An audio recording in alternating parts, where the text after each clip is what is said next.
This is your love reading for today and alamin natin kung ano ang message sa'yo ng spirit guides para sa love situation mo right now. And if you're interested to avail the wishing jar, you could message me, but you have to wait po kasi we have COD, but we have to go through some process. So again, I will repeat that this is a protection jar. You could wish here 3 wishes that you will send to me and I will place here including this.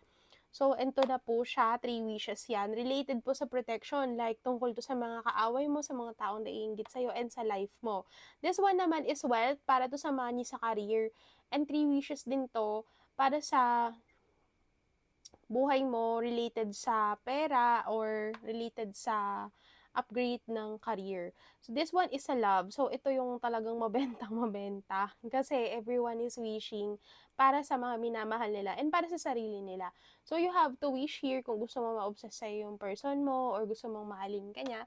So, these are the wishing jars that I will be placing in my Shopee account.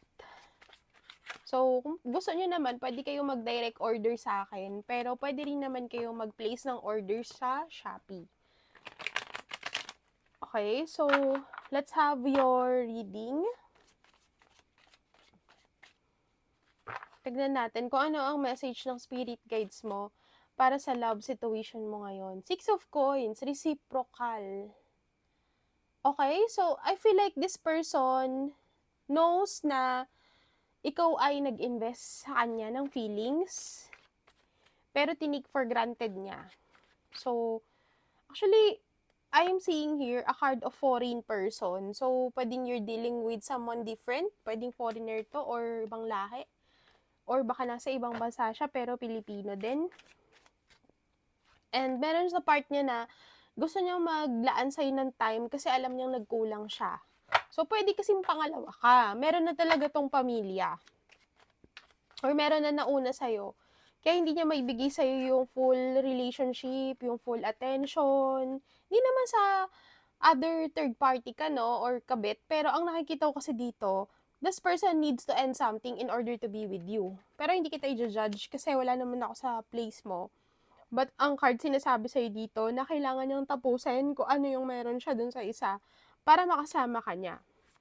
There is a Page of Swords here. So, a revelation is about to come and gusto niyang aminin sa'yo na ikaw si Empress. So, pag lumabas ang Empress card, ibig sabihin yung person mo, mahal ka pa rin. And hindi ka naman nabubura sa kanyang isip.